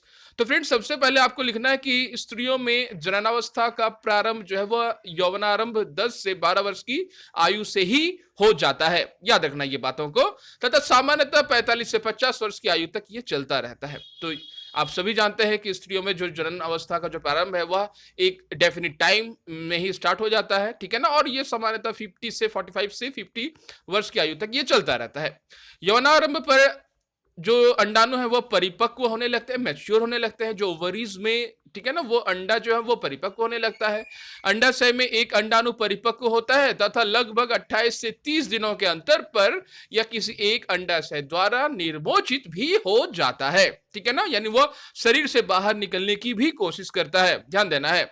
इस अवधि में ही क्या होते हैं, अब गर्भाशय की दीवार जो है वह मोटी हो जाती है, जिससे वह अंडाणु के निषेचन के पश्चात जो है युग्मनज, ठीक है ना, युग्मनज को ग्रहण कर सके। इसके लिए जो दीवार होती है वह मोटी होने लगती है, जिसके फलस्वरूप क्या होता है, गर्भधारण होता है। ध्यान देना है आपको। यदि अंडाणु का निषेचन नहीं हो पाता तब उसी स्थिति में अंडाणु तथा गर्भाशय का मोटा स्तर जो होता है उसकी रुधिर वाहिकाओं सहित निस्तारित हो जाता है, यानी बाहर निकाल दिया जाता है, ठीक है ना। इससे स्त्रियों में रक्तस्राव होता है और जिसे हम ऋतुस्राव कहते हैं, ठीक है ना। इसे ही हम लोग ऋतुस्राव कह रहे हैं, जिसमें 28 से 30 दिनों के अंतर्गत जो है अंडाशय जो है वो निर्मोचित होते हैं, ठीक है ना। ऋतुस्राव लगभग जो है 28 से 30 दिन में ही एक बार का होता है। यह बात आपको याद रखनी है फ्रेंड्स, ठीक है ना। आगे बढ़ेंगे फ्रेंड्स, देख लेंगे कि आखिर प्रश्न नंबर 4 में हमसे क्या पूछा गया है। प्रश्न नंबर 4 आप देख पा रहे हैं, यौवनारंभ के समय शरीर में होने वाले जो परिवर्तन है उनकी सूची बनाइए। तो जो भी सूची आप इस वीडियोस के माध्यम से आपके जो बुक में है वो बताए गए हैं कि वो कौन से हैं, जिसके बारे में आपको एक परिवर्तन की सूची को आपको बनाना है, एक लिस्ट बनाना है, ठीक है ना फ्रेंड्स। तो फ्रेंड्स, चलिए देख ले रहे हैं कि इस सवाल का उत्तर हमें किस तरह से लिस्ट वाइज जो है वो देनी है। तो फ्रेंड्स, सबसे पहले आप लिखेंगे कि आखिर यौवनारंभ के दौरान जो है लड़के और लड़कियों में सामान्यतः जो है परिवर्तन वो देखे जाते हैं या परिवर्तन होते हैं, ठीक है ना। उसमें से सबसे पहला जो पॉइंट है उसमें आपको लिखना है कि जो दिखाई देता है, जो जैसे लंबाई में अचानक वृद्धि जो है वह दृष्टिगोचर होती है, हमें दिखाई देती है। अचानक जो है वो कोई भी आपके क्लास के स्टूडेंट्स हैं, आपके दोस्त हैं जो, ठीक है ना, जो आप देख पाओगे कि वह आपका क्लासमेट जो है वो अचानक से लंबा हो गया, तो यह जो है यही वह किशोर अवस्था होती है जहां पर लंबाई में अचानक वृद्धि हो जाती है। फिर शारीरिक जो परिवर्तन, आकृति में परिवर्तन आप देख पाओगे, ठीक है ना। एडम्स एप्पल जो कि आपने जाना वीडियोस में क्या होता है, वो कंठ का बाहर निकल जाना, वो भी आप देख पाओगे। फिर है जो सीना है वह भी काफी चौड़ा हो जाता है, ठीक है ना। देन आपको क्या लिखना है, अगला पॉइंट, स्वर में परिवर्तन होते हैं। जो स्वर होता है वह हार्श हो जाता है, हार्श मतलब कड़ा हो जाता है, ठीक है ना। और फिर लड़कियों का जो स्वर होता है वह उच्च तारव वाला हो जाता है, मतलब उच्च पिच वाला, यानी हाई पिच का हो जाता है, यानी कम ही ध्वनि में काफी दूर तक सुनाई पड़ने वाला, उसे ही हम लोग क्या कहते हैं, उच्च तारत्व कहते हैं। ध्यान देना है आपको। देन क्या होता है, जबकि लड़कों का जो स्वर होता है वह गहरा हो जाता है, भारी हो जाता है, ठीक है ना। वह भारी हो जाता है, जैसे चाइल्ड में, बचपन में एक ऐसा जो था गला एक अलग रूप का था, जब भी किशोर अवस्था में जब आते हैं तो फिर जो गले का जो वॉइस है, एक आवाज है, उसमें एक भारित्व आ जाता है, गंभीरता आ जाती है, वह भारीपन जो है वह दिखाई देने लगता है, ठीक है ना। वो काफी दृष्टिगोचर होती है फ्रेंड्स, आसानी से आप रिकॉग्नाइज कर सकते हैं, इसे देख भी सकते हैं, ठीक है ना। आगे बढ़ेंगे और देख लेंगे कि अगला पॉइंट हमें क्या लिखना है। अगला पॉइंट आपको लिखना है कि श्वेत और तेल ग्रंथियों की क्रियाशीलता में वृद्धि होती है। जितने भी सारे श्वेत और तेल जो ग्रंथियां होती है, जो थैलियां होती है, जो शरीर के हमारे अंदर है, जो मौजूद है, जिसमें केमिकल सब्सटेंस जो है वो मौजूद होते हैं, उनकी क्रियाशीलता जो है उसमें काफी वृद्धि हो जाती है। पिंपल्स आना जो होते हैं, वो मुहासे आना वह शुरू हो जाते हैं। ये बात भी आपको याद रखनी है, ठीक है ना। और साथ में आपको अगला पॉइंट जो लिखना है वह है कि अंग, जनन अंग जो है वो परिपक्व होने लगते हैं, ठीक है ना। ये बात भी आपको लिखनी है। जिस तरह आप सभी जानते हैं कि मेल में, जो कि नर में क्या होती है, मादा में जनन अंग क्या होती है, उसमें परिपक्वता आने लगती है, ठीक है ना। यानी जितने भी सारे युग्मक है, ठीक है ना, युग्मक का निर्माण होने लगता है, स्पर्म्स का निर्माण होने लगता है, नर में और मादा में अंडाणु का निर्माण होने लगता है, वो भी परिपक्व होने लगते हैं, ठीक है ना। आगे बढ़ेंगे, गौण जो लैंगिक लक्षण है, ठीक है ना, वह भी दिखाई देने लगते हैं। ध्यान देना है। तो गौण लैंगिक लक्षण आखिर किसे कहते हैं, इसके बारे में आप भी आपने वीडियोस में जाना, तो यह पॉइंट भी आपको लिखना है। देन आपको लिखना है कि जो यौवनारंभ के दौरान लड़कों में जो परिवर्तन जो परिलक्षित होते हैं, ठीक है ना, वो आपको क्या है, वो आपको 2 पॉइंट आपको और बतानी है। तो उसमें से पहला जो लिखना है वह कि लड़कों के चेहरे पर बाल उगने लगते हैं, अर्थात आप कह सकते हैं कि दाढ़ी मूछें जो है वह आने लगती है, उसमें जो एक रेखा जैसी है, ठीक है ना, वो परिलक्षित होने लगते हैं कि इस जगह से जो है वो दाढ़ी और मूछ जो है वो आएगी इन फ्यूचर में, ठीक है ना। फिर है लड़कों के जो सीने होते हैं, या फिर बगल होते हैं, या फिर जांग के ऊपरी भाग जो होता है, या फिर आप कह सकते हैं कि प्यूबिक वाला जो क्षेत्र है ना, उसमें भी बाल आने शुरू हो जाते हैं, ठीक है ना। यह जो है परिलक्षित वाला दृष्टिगोचर वाला परिवर्तन है, जो काफी इजीली जो है रिकॉग्नाइज कर सकते हैं। आगे बढ़ेंगे फ्रेंड्स, और फिर हम लोग लिखेंगे कि और भी कौन सा पॉइंट है जिसमें हम जो सेकेंडरी जो कैरेक्टर है, ठीक है ना, उसके लिए हम लिख सकते हैं। तो सबसे पहले आपको लिखना है कि जो आवाज होती है वह गहरी होने लगती है, ठीक है ना। देन आपको लिखना है कि मांसपेशियां विकसित होने लगती है, कंधे चौड़े होने लगते हैं, और हड्डियों में, ठीक है ना, जो जनरली बोन्स होते हैं, हड्डियों में भी वृद्धि होने लगती है, ठीक है ना। सीना जो है वो चौड़ा होने लगता है, यानी जो ग्रोथ है जो बोन्स का फ्रेंड्स, वो भी काफी तेजी से होता है, काफी फास्ट होने लगता है। देन वजन में भी वृद्धि होने लगती है। जो वजन इस समय काल के पहले का था, उससे वजन काफी जो है वो बढ़ने लगती है, जो बोन डेवलपमेंट करने लगती है, जो मांसपेशियां हैं उनमें डेवलपमेंट होने लगता है, ठीक है ना। देन आपको लिखना है कि यौनारंभ के दौरान जो चेंजेस जो कि गर्ल्स में दिखाई देते हैं, वह जो आखिर क्या होते हैं, जैसे लड़कियों में क्या चेंजेस जो है वो दिखाई देने लगते हैं, उसके लिए भी आप पॉइंट में आप लिखोगे कि जैसे स्तनों का विकास जो है और वृद्धि जो है वो परिलक्षित होती है, ठीक है ना। आप देख पाओगे कि ब्रेस्ट जो है वो काफी डेवलप होने लगते हैं, ठीक है ना, इस समय में। देन आपको लिखना है कि लड़कियों में भी बगल और जांग के ऊपरी भाग, अथवा आप कह सकते हैं कि प्यूबिक वाला जो क्षेत्र होता है, उसमें भी बाल जो है उसमें आने जो है वो स्टार्ट होने लगते हैं। देन आपको लिखना है जो कूल्हे और जो श्रोणी जो क्षेत्र है वह भी चौड़ा होने लगता है, जो कि हिप वाला जो बोन है, ठीक है ना, वह भी बोन जो है काफी चौड़ा होने लगता है। और फिर आप ऐसा भी कह सकते हैं कि देन अगला पॉइंट में आप लिखेंगे कि ऋतु चक्र की भी शुरुआत जो है वह होने लगती है। देन आपको अगला पॉइंट लिखना है कि कूल्हे के आसपास का जो वसा होता है ना, आसपास वसा का जो जमाव है वह भी होने लगता है, ठीक है ना। फैट्स जो होते हैं वह जमने लगता है शरीर में, ठीक है ना। ये काफी सारे जो पॉइंट्स होते हैं वो दृष्टिगोचर होते हैं, ध्यान देना है आपको फ्रेंड्स, ठीक है ना। आगे बढ़ेंगे और देख लेंगे कि आखिर प्रश्न नंबर 5 में हमसे क्या पूछा गया है। अब देख पा रहे हैं प्रश्न नंबर 5। 2 कॉलम वाली एक सारणी बनाइए जिसमें अंतःस्रावी ग्रंथियों के नाम तथा उसके द्वारा स्रावित हार्मोन्स के जो नाम है वह दर्शाए गए हों, वो बताए गए हों। तो 2 कॉलम बनाना है और एक सारणी बनाना है ये, जिसमें अंतःस्राविक ग्रंथियों के नाम और उनके द्वारा अंतःस्राविक हार्मोन के आपको नाम भी बताने हैं। तो 2 कॉलम बनाना है आंसर शीट्स में, कहा ही है आपको प्रश्न में। तो आपको 2 कॉलम बनाना है, अंतःस्राविक ग्रंथियां और स्रावित हार्मोन्स के नाम, ठीक है ना। तो सबसे पहला जो पॉइंट है आपको लिखना है आंसर्स के रूप में, उत्तर के रूप में, नंबर 1 पीयूष ग्रंथि। पीयूष ग्रंथि में वृद्धि हार्मोन के लिए वो रिस्पॉन्सिबल होती है, उत्तरदायी होती है पीयूष ग्रंथि। देन नंबर 2 में लिखना है कि थायराइड जो होती है, ठीक है ना, थायराइड जो होती है वह किसके लिए रिस्पॉन्सिबल है, तो वह उसमें हार्मोन जो सिक्रीट होता है, जो स्रावित होता है, वह है थायरॉक्सिन जो है वह सिक्रीट होता है या फिर स्रावित होता है, ठीक है ना, थायराइड गले में, ध्यान देना है। और पीयूष ग्रंथि जो होती है उसकी जो जगह होता है वो दिमाग के अंदर यानी ब्रेन के अंदर होता है। नंबर 3 में एड्रिनॉल जो ग्रंथि होती है, ठीक है ना, ध्यान देना है। एड्रिनोलिन जो है वह हार्मोन्स जो है उसका सिक्रीशंस करती है। आप सभी जानते हैं एड्रिनॉल जो होती है वह किस जगह पर पाया जाता है। देन अग्नाशय यानी पैनक्रियाज जो होती है उसमें इंसुलिन जो होती है वह जो है उसमें स्रावित होने लगती है। और वृष्ण जो होते हैं यानी स्पर्म को क्रिएट करने वाला जो जगह होता है, ठीक है ना, वह टेस्टोस्टेरोन जो है वह उसमें क्रिएट होने लगता है, वो स्रावित होने लगता है। और देन अंडाशय, ठीक है ना, जो कि एस्ट्रोजन और प्रोजेस्टेरोन के लिए रिस्पॉन्सिबल होती है, ध्यान देना है आपको। तो यह आपको अंतःस्रावित ग्रंथि, यही सभी अंतःस्रावित ग्रंथि हैं और जो हार्मोन जो स्रावित होते हैं इनसे वो ये है, ठीक है ना। यानी आपको 2 कॉलम्स में काफी आसानी के साथ आपको लिख देनी है कि आखिर जो अंतःस्रावित ग्रंथि है उनके नाम क्या है और जो स्रावित होने वाली जो हार्मोन्स है वो आखिर क्या है, ठीक है ना फ्रेंड्स। आगे बढ़ेंगे, देख लेंगे प्रश्न नंबर 6 में हमसे आखिर क्या पूछा गया है। आप देख पा रहे हैं प्रश्न नंबर 6, लिंग हार्मोन क्या है और उनका जो नामकरण इस प्रकार क्यों रखा गया, उसके बारे में आपको कुछ बातें बतानी है और फिर उनके प्रकार के भी बारे में आपको बताना है, ठीक है ना।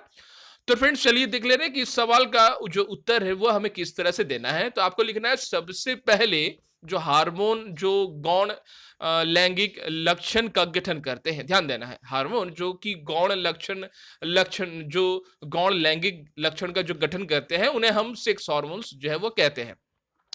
अब उसके बाद वाला जो पॉइंट है आपको क्या लिखना है कि सामान्य तौर पर हार्मोन्स का जो हार्मोन्स रक्त प्रवाह में जारी होने पर तुरंत काम करते हैं। जैसे ही वह डायरेक्ट ब्लड में सिक्रेट होते हैं, स्रावित होते हैं, तो वह तुरंत काम करते हैं।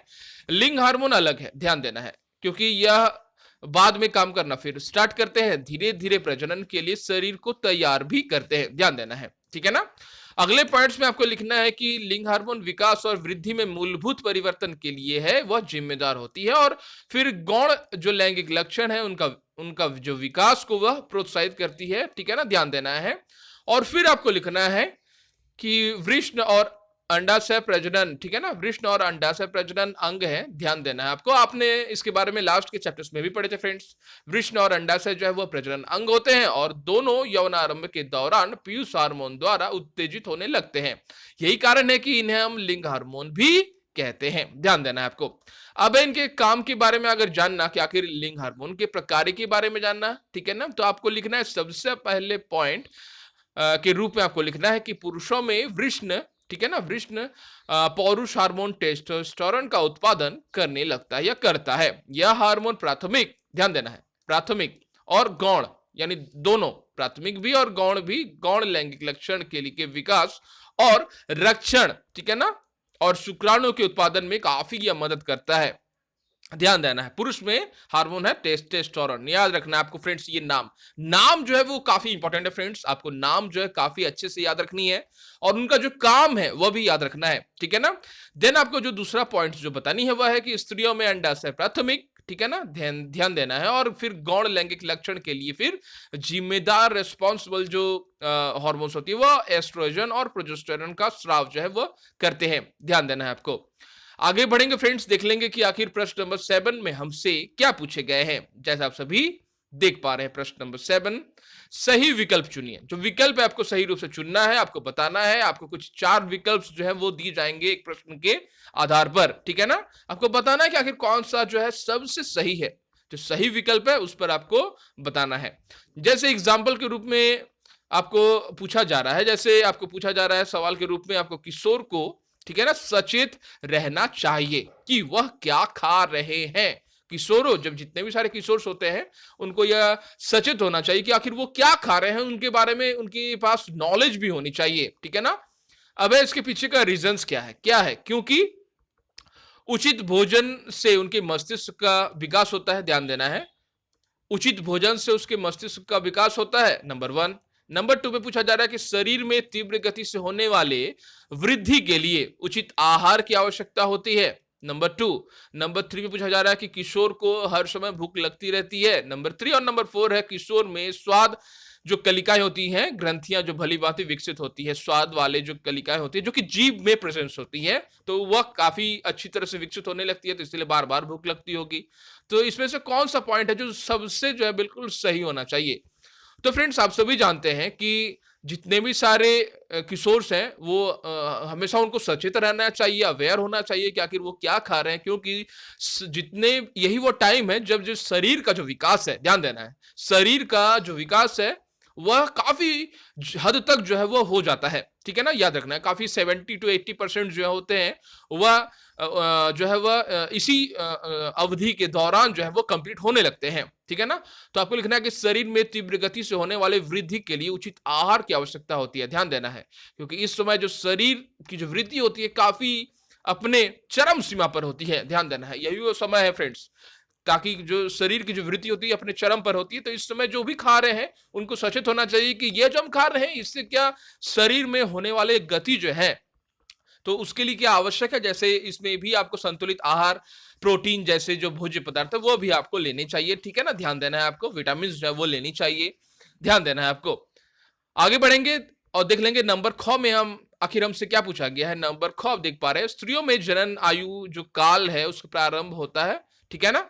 तो स्त्रियों में वह कौन सा समय है जिसमें जनन या फिर आयु जो है या फिर काल आप बोल सकते हैं उसका जो प्रारंभ होता है वो कौन सा समय है, जब जो है उनका नंबर पॉइंट नंबर 1 आप देख पा रहे हैं ऑप्शंस के रूप में। नंबर 1 है ऋतुस्राव जब प्रारंभ होता है, नंबर 2 जब स्तन जो है वह विकसित होना प्रारंभ करते हैं, या फिर नंबर 3 के रूप में आप कह सकते हैं जब शारीरिक भार में काफी वृद्धि होने लगती है, और नंबर 4 में आप लिखना है कि शरीर की जो लंबाई है वह बढ़ती है। तो इसमें से कौन सा होगा जो सबसे सटीक होगा, ठीक है ना, कि आखिर स्त्रियों में जो जनन आयु जो काल है वह प्रारंभ उस समय होता है, तो कब होता है। तो फ्रेंड्स, ऐसा मैंने आपको वीडियोस में भी कई बार बताया कि आखिर जब भी ऋतुस्राव होते हैं वह प्रारंभ यह इंडिकेट करती है कि जनन की जितनी भी सारे अंग है ना वो अब है विकसित होने लगते हैं, ध्यान देना है। तो ऋतुस्राव का प्रारंभ भी यह इंडिकेट करता है, ध्यान देना है आपको, ठीक है ना फ्रेंड्स।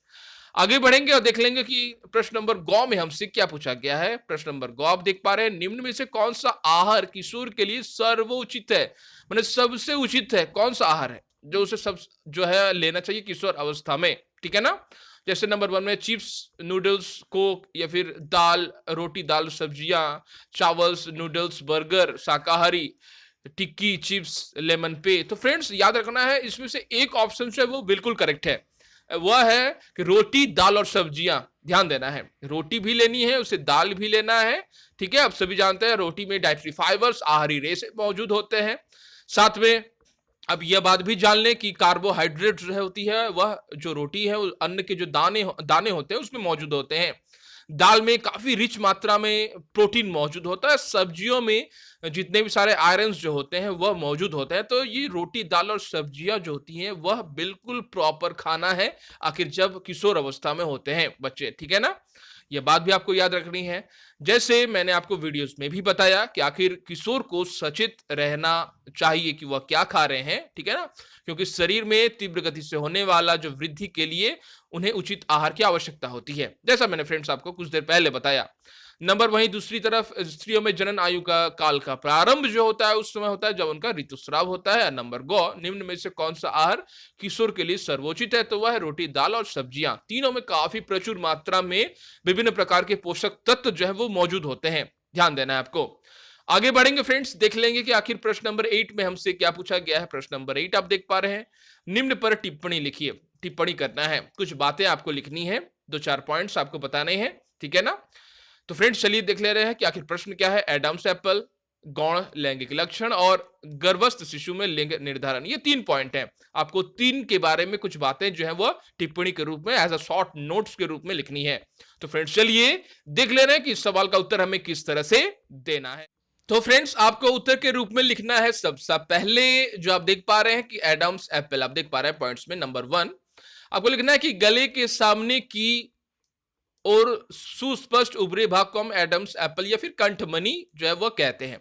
तो लड़कों में क्या होता है, यौवन के आरंभ के समय स्वर यंत्र और या फिर आप कह सकते हैं जो वॉइस बॉक्स होता है, जो स्वर यंत्र होता है, जो लैरिंग्स होता है, उसमें भी काफी तेजी से वृद्धि प्रारंभ होता है। स्वर यंत्र विकसित होकर अपेक्षाकृत जो है वो बड़ा होने लगता है। इससे लड़कों की आवाज जो है कर्कश होने लगती है, हार्श होने लगती है। ध्यान देना है, काफी जो है तो गहरे होने लगते हैं। ठीक है ना, ये एडम्स एप्पल का काम है। देन नंबर 2 पॉइंट्स में आपको बताना है कि गौण जो लैंगिक लक्षण है वो आखिर क्या है। जैसे गौण लैंगिक लक्षण वे लक्षण है जो एक पुरुष को महिला से अलग करते हैं, डिफरेंशिएट करते हैं। आप आसानी से रिकॉग्नाइज कर पाएंगे कि कौन सा पुरुष है और कौन सी महिला है। ठीक है ना, जो कि चाइल्ड में ऐसा नहीं होता है, लोग जो होता है वो समझ नहीं पाते हैं। ठीक है ना, यहीं पर आप किशोर अवस्था में आसानी से आप रिकॉग्नाइज कर सकते हैं।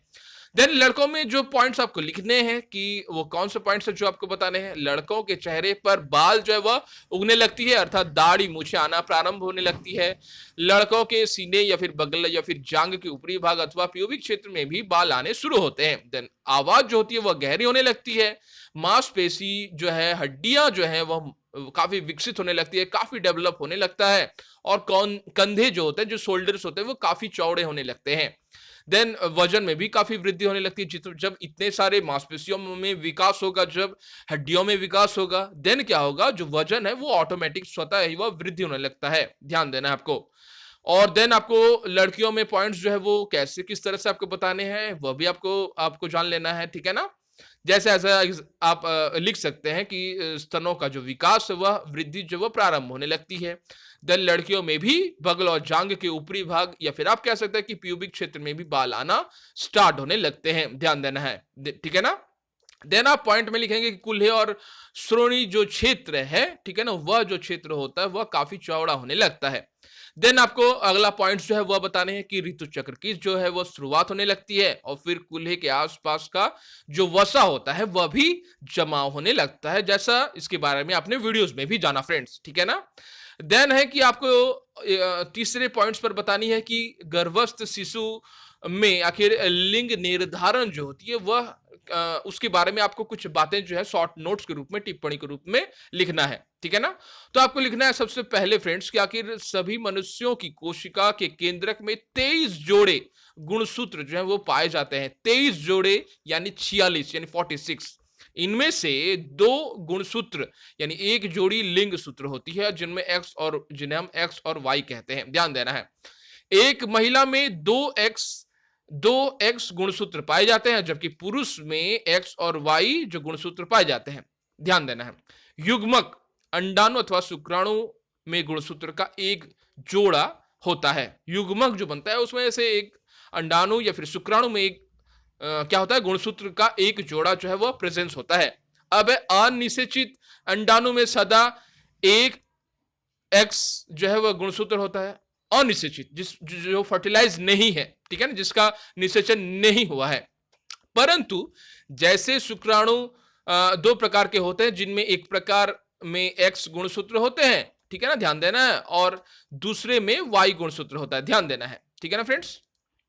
देन जब एक्स गुणसूत्र वाला शुक्राणु अंडाणु को वह निषेचित करता है, फर्टिलाइज करता है, तो युग्मनज में 2 एक्स गुणसूत्र होंगे। वह मादा जो है शिशु में विकास होगा। ध्यान देना है, वह मादा शिशु में विकसित होगा। यदि अंडाणु को निषेचित करने वाले, ध्यान देना है, यदि अंडाणु को निषेचित करने वाले शुक्राणु में वाई गुणसूत्र होते हैं, वाई क्रोमोसोम्स होते हैं, तो युग्मनज में नर शिशु जो है वह विकसित होगा। ध्यान देना है, ठीक है ना। यह निष्कर्ष अब कैसे निकलता है, इसका निष्कर्ष आप कैसे निकालोगे इस तरह से कि यह निष्कर्ष निकलता है कि पिता के जो लिंग गुणसूत्र एक अजन्मे बच्चे के लिंग के निर्धारण के लिए हम करते हैं। ध्यान देना है, यह बात बहुत ही इंपॉर्टेंट है और आपको लास्ट लाइन में ये लाइन जो है जरूर लिख देनी है कि यह निष्कर्ष निकलता है कि एक पिता के लिंग गुणसूत्र अजन्मे बच्चे के लिंग निर्धारण के लिए रेस्पॉन्सिबल होते हैं या फिर उत्तरदायी होते हैं। ध्यान देना है, ठीक है ना फ्रेंड्स। तो फ्रेंड्स इसके बारे में मैंने आपको पूरी अच्छी तरह से वीडियोस में भी बताया फ्रेंड्स, ठीक है ना। तो फ्रेंड्स यह था आज का वीडियो, मिलते हैं हम लोग नेक्स्ट के वीडियोस में।